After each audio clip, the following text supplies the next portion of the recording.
Hello everyone, and I hope you all are doing good.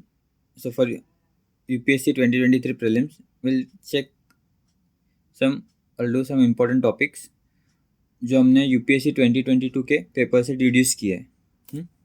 तो starting with Asian development bank. इसका headquarter Manila में Philippines. बाद में bank admits the members of United Nations economic and social commission for Asia and specific. ये closely modelled है world bank पे और similar weighted voting system है.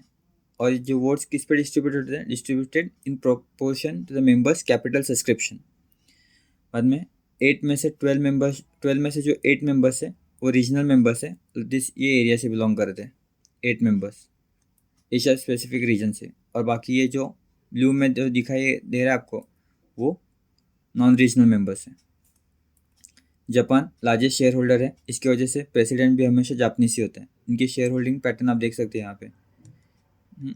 Japan सबसे ज़्यादा है, फॉलोड बाय यूनाइटेड स्टेट्स, बाद में चाइना, फिर इंडिया, फिर ऑस्ट्रेलिया, फिर इंडोनेशिया. इसकी लिस्ट बहुत बड़ी है पर एटलीस्ट स्टार्टिंग के 6 तो याद रख लो.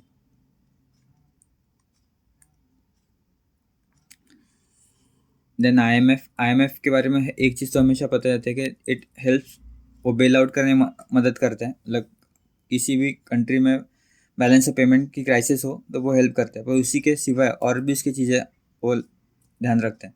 इसका हेडक्वार्टर वाशिंगटन में.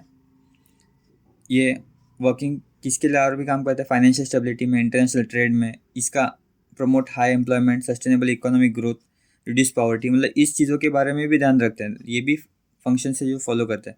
बस इसका सेंट्रल रोल क्या है, management of balance of payment difficulties.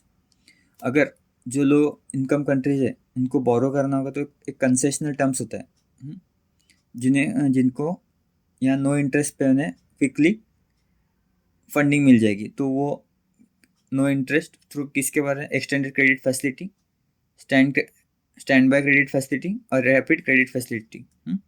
बाद में एक नॉन कन्वेंशनल लोन्स होते हैं. नॉन कन्वेंशनल लोन्स मतलब जिस पे इंटरेस्ट रेट लगेगा. तो उसमें क्या क्या आते हैं, stand by arrangement, flexible credit limit, precautionary liquidity line, extended fund facility. ये सब चीज़ें जहाँ इंटरेस्ट चार्ज होगा. और आपका अगर इमरजेंसी में कोई फंडिंग चाहिए होगी तो उसके बोलते हैं रैपिड फाइनेंसिंग इंस्ट्रूमेंट. किसके लिए, urgent balance of payment crisis के लिए. और ये अगर आईएमएफ किसी को लोन दे रही है तो देयर आर सम कंडीशंस. ये सारी कंडीशंस है. और इसको ऑल टुगेदर क्या कहते हैं, वाशिंगटन कंसेंसस. तो इसमें बहुत सी चीज़ें इंक्लूड है, जैसे devaluation of currency, trade liberalisation, foreign direct investment को आप प्रमोट करो, बैलेंसिंग बजट. बैलेंसिंग बजट मतलब है जिसमें फिजिकल डेफिसिट ज़्यादा ना हो. Removing price controls and subsidies कम कर दो. बाद में प्राइवेटाइजेशन, आप ओपन ट्रेड फॉलो करो. ये सब एक क्या है, ये सब कंडीशंस है. अगर कोई भी कंट्री आईएमएफ से लोन ले रही है तो ये सब कंडीशंस को फॉलो करना पड़ेगा. इसे क्या कहते हैं, Washington consensus. Then nominal effective exchange rate. ये क्या होता है, unadjusted weighted average rate at which countries currency exchange for the basket of multiple foreign currency. मतलब फॉर एग्जांपल एक ही करेंसी एक बास्केट ऑफ करेंसी से कंपेयर की जाएगी और ये बास्केट होगा वेटेड एवरेज होगा. और ये बास्केट किस पे डिपेंड करता है, जो हमारे उस कंट्री के ट्रेडिंग पार्टनर्स पे डिपेंड करता है. Trading most important trading partners और उनके मेजर करेंसीज. जो नॉमिनल एक्सचेंज रेट क्या होता है, it is the amount of domestic currency needed to purchase foreign currency. मतलब एक 10 रुपये में कितने डॉलर्स आएंगे ये सब चेक करता है नॉमिनल इफेक्टिव एक्सचेंज रेट. अगर उसके अंदर इन्फ्लेशन ऐड कर दिया गया तो वो रियल इफेक्टिव एक्सचेंज रेट के बोलते हैं इसको. नियर क्या है, nominal effective exchange rate indicator किसका है, कंट्रीज इंटरनेशनल कॉम्पिटिटिवनेस. और अगर इसको इन्फ्लेशन से हमने मतलब एडजस्ट कर दिया तो इसको बोलते हैं real effective exchange rate. Then Paris club के एक ग्रुप है, ग्रुप ऑफ मेजर क्रेडिटर्स, मतलब जो लोन दे रहे हैं किसी को और को. और अगर किसी को लोन दे दिया और वो चुका नहीं पा रहा है, इन दैट केस उन लोग एक सस्टेनेबल सोल्यूशन देते हैं कि आप ऐसे पेमेंट दे दो, ऐसे कर दो पेमेंट. ओके। और इनसे सिमिलर लाइन पे ना एक लंदन क्लब भी बना है, जो लंदन क्लब कंट्रीज को हेल्प करता है। Is a informal group of commercial banks meet to negotiate a debt that hold on sovereign debtors. मतलब जो कंट्रीज को दिया है, अगर वो पेमेंट नहीं कर रहे तो वो स्ट्रक्चर कौन करके देता है? London club.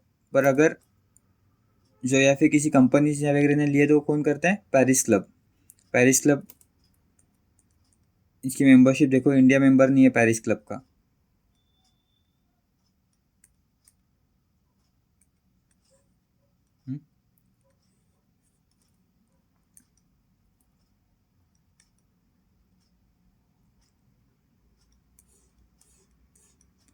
Inflation indexed bond, ये क्या होता है कि इसमें coupon will paid half yearly basis, और फिक्स कूपन रेट होता है, will be paid on adjusted principal.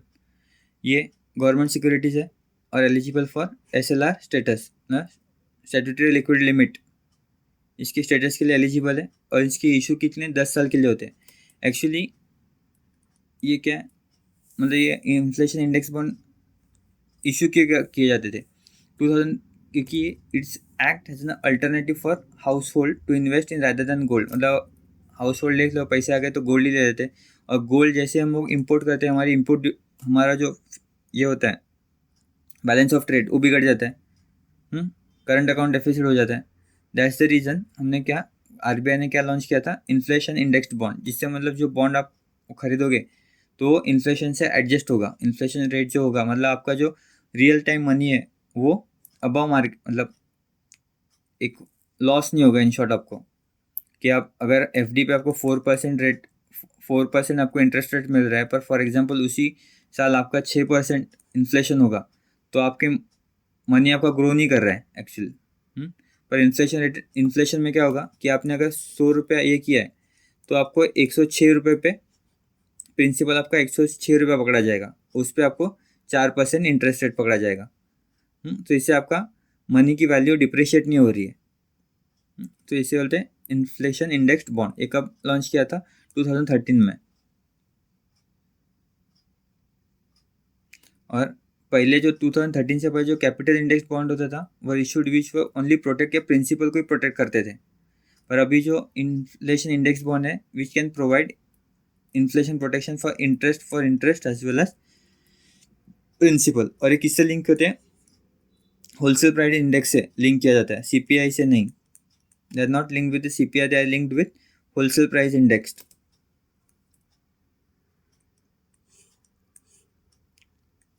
बाद में 100% FDI परमिटेड है, किसमें? Market place model e commerce में।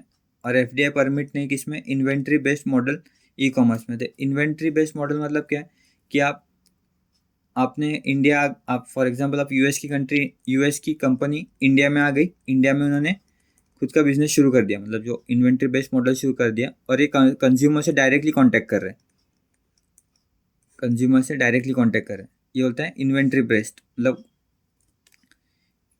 ई कॉमर्स एक्टिविटी है जिसमें inventory of goods and services e commerce company ने ही ओन किए होते हैं। और इन लोग का डायरेक्टली कस्टमर से डील करते हैं। पर इसमें FDI अलाउड नहीं है, मार्केट प्लेस बेस्ड में अलाउड है। इसमें क्या होता है कि आप बस एक थर्ड पार्टी जैसे काम कर रहे हो, मतलब जब आप अपना एक प्लेटफॉर्म दे रहे हो चीज़ें बेचने के लिए।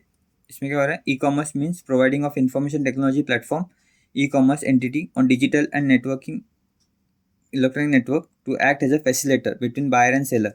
मतलब फॉर एग्जांपल अभी अमेजोन की साइट है, खुद अमेजोन कुछ अपनी बस ये सर्विसेज प्रोवाइड कर रहा है कि आप सेलर्स को एक प्लेटफॉर्म दे रहे हैं। वो डायरेक्टली कंज्यूमर से कांटेक्ट नहीं कर रहे, सेलर्स को एक प्लेटफॉर्म दे रहा है, वहाँ से कंज्यूमर सेलर को फाइंड कर रहे हैं। फॉर जो अमेजोन फॉर वेबसाइट है वो, इसमें 100% अलाउड है FDI। जैसे no FDI is permitted in business to consumer. इसमें इन्वेंट्री बेस्ड में क्या, डायरेक्ट कंज्यूमर से कांटेक्ट हो रहा है कंपनी का। और इसमें भी थोड़े से लिमिटेशंस क्या, इसमें लिमिटेशन क्या, अगर ई कॉमर्स एंटिटी जो होगा will not permit more than 25% of the sales affected through its market place from one vendor. For example Amazon website है, उसमें ABC एक वेंडर है, तो इसमें जो स्टेक्स होंगे इसमें बिलो 25% ही होने चाहिए ABC के, इसके ऊपर नहीं।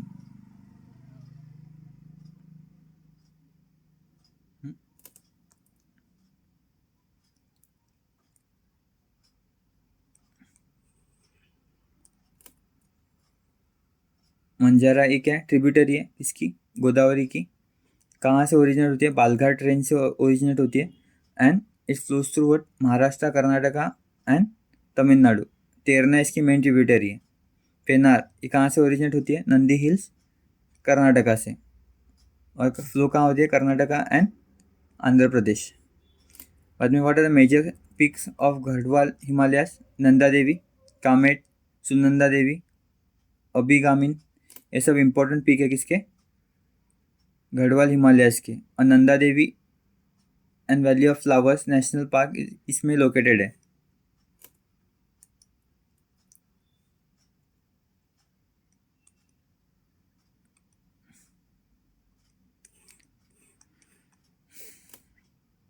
और दो इम्पोर्टेंट पार्क माना पीक और मुकुट प्रभात। उनमें इंडियन नाइट जारी क्या है? बर्ड है, ये कहाँ मिलता है? Across south Asia and south east Asia, और ये लीस्ट कंसर्न है। वैसे spoonbill and white ibis ये क्या है? बर्ड है and is also least concern. Aryadeva एक है महायाना बुद्धिस्ट मॉन्क है and he was an exponent of Madhyamaka philosophy and middle path.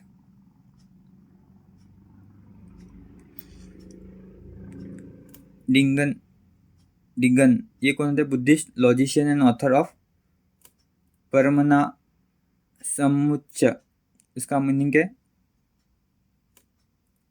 Compendium of the means of true knowledge, और इसका मेन वर्क है led to the foundation of Buddhist logic. Nathamuni also known as Ranganathan 1823 CE to 1951 CE, ये कौन थे? Vaishnava theologian. उन्होंने क्या किया था? Collected and compiled नालरिया Divya Prabandham.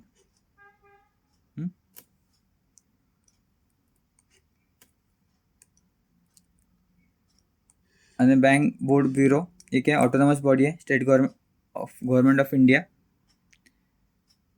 ये क्या करती है? It search and select the appropriate person for the board of public sector bank, public sector financial institution, public sector insurance company and recommended measures to improve the corporate governance। बाद में bank board bureau as एक इसके steps for improving corporate governance and it is recommended by whom? PJ Nayak committee.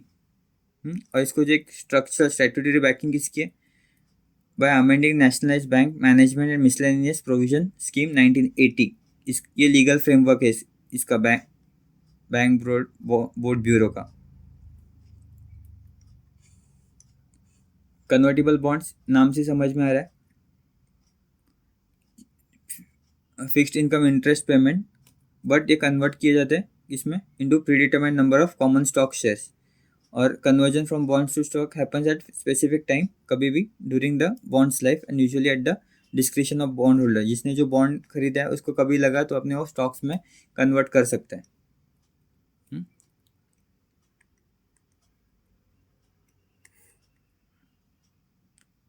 के तो ये क्या जो hybrid system है जिसमें आप मतलब एक आपको बॉन्ड भी मिल रहा है जिसमें आपको इंटरेस्ट पेमेंट मिल रहा है, और बाद में आप उसको स्टॉक्स में भी कन्वर्ट कर सकते हो। Okay, thank you.